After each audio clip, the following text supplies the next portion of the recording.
मत्ती अध्याय 15। तब यरूशलेम से कुछ फरीसी और शास्त्री यीशु के पास आकर कहने लगे, तेरे चेले पूर्वजों की परंपरा का उल्लंघन क्यों करते हैं? वे तो रोटी खाते समय हाथ नहीं धोते। उसने उत्तर दिया, अपनी परंपरा के लिए तुम स्वयं परमेश्वर की आज्ञा का उल्लंघन करते हो, क्योंकि परमेश्वर ने कहा है, अपने पिता और अपनी माता का आदर कर, और जो कोई पिता या माता को बुरा कहे वह मार डाला जाए।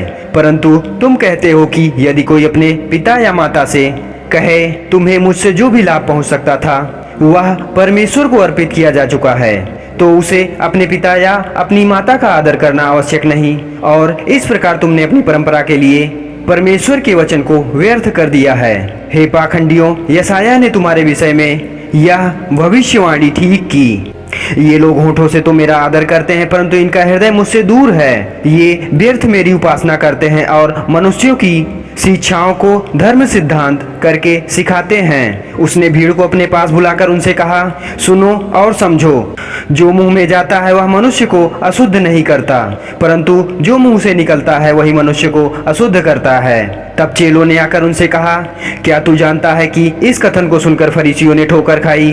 परंतु उसने उत्तर दिया, प्रत्येक पौधा जिसे मेरे स्वर्गीय पिता ने नहीं लगाया उखाड़ दिया जाएगा।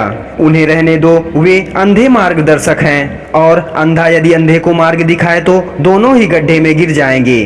पतरस ने कहा, यह दृष्टांत हमें समझा दे। उसने कहा, क्या तुम लोग भी अब तक नहीं समझे? क्या तुम नहीं जानते कि जो कुछ मुंह में जाता है वह पेट में जाकर मल के द्वारा निकल जाता है, पर जो मुंह से बाहर आता है वह हृदय से निकलता है, और वही मनुष्य को अशुद्ध करता है, क्योंकि हृदय ही से बुरे बुरे विचार, हत्याएं, पर स्त्रीगमन, व्यभिचार, चोरियां, झूठी साक्षी और निंदा निकलती है। ये ही वो बातें हैं जो मनुष्य को अशुद्ध करती हैं, परंतु हाथ धोए बिना खाना मनुष्य को अशुद्ध नहीं करता। यीशु वहां से निकलकर सूर और सैदा के प्रदेश में चला गया, और देखो, उस प्रदेश की एक कानानी स्त्री आई और चिल्लाकर कहने लगी, हे प्रभु, दाऊद की संतान, मुझ पर दया कर, मेरी पुत्री बुरी तरह से दुष्ट आत्माग्रस्त है। परंतु उसने उसे कुछ उत्तर न दिया। चेले उसके पास आकर कहने लगे, इसे दूर कर दें, क्योंकि यह चिल्लाती हुई हमारे पीछे लगी है। परंतु उसने उनसे कहा, मैं केवल इज़राइल के घराने की खोई हुई भेड़ों के पास भेजा गया हूँ। परंतु वह आई और दंडवत करके उनसे कहने लगी, प्रभु मेरी सहायता कर। उसने उससे कहा, बच्चों की रोटी लेकर कुत्तों के आगे फेंकना ठीक नहीं। इस पर स्त्री ने कहा, हाँ प्रभु, पर कुत्ते भी तो स्वामी की मेज से गिरा हुआ चूर चार खाते हैं। तब यीशु ने कहा, हे स्त्री, तेरा विश्वास बड़ा है, जैसा तू चाहती है वैसा तेरे लिए हो। उसकी बेटी तत्काल ही चंगी हो गई।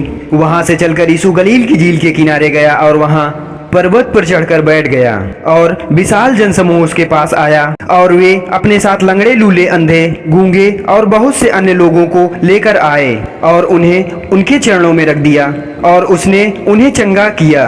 इसलिए जब भीड़ ने देखा कि गूंगे बोलते, लूले चंगे होते, लंगड़े चलते और अंधे देखते हैं, तो आश्चर्यचकित हुए, और उन्होंने इज़राइल के परमेश्वर की महिमा की। यीशु ने अपने चेलों को पास बुलाकर कहा, मुझे इस भीड़ पर तरस आता है, क्योंकि ये लोग 3 दिन से मेरे साथ हैं और इनके पास खाने को कुछ भी नहीं है। मैं उन्हें भूखे भेजना नहीं चाहता, कहीं ऐसा ना हो कि वे मार्ग ही में मूर्छित हो जाएं। चेलों ने उससे कहा, हम इस निर्जन स्थान में ऐसे विशाल जनसमूह को तृप्त करने के लिए इतनी अधिक रोटियां कहां से लाएंगे? यीशु ने उससे कहा, तुम्हारे पास कितनी रोटियां हैं? उन्होंने कहा, 7, और थोड़ी सी छोटी मछलियां भी। तब उसने जनसमूह को भूमि पर बैठने के लिए आदेश दिया। फिर उसने 7 रोटियां और मछलियों को लिया और धन्यवाद देकर उन्हें तोड़ा और चेलों को देना आरंभ किया, और चेलों ने भीड़ को वे सब खाकर तृप्त हुए, और उन्होंने बचे हुए टुकड़ों में से 7 टोकरे उठाई। जितनों ने खाया उसमें स्त्रियों और बच्चों के अतिरिक्त 4000 पुरुष थे। तब भीड़ को विदा करके वह नाव पर चढ़ गया और मगदन के क्षेत्र में आया।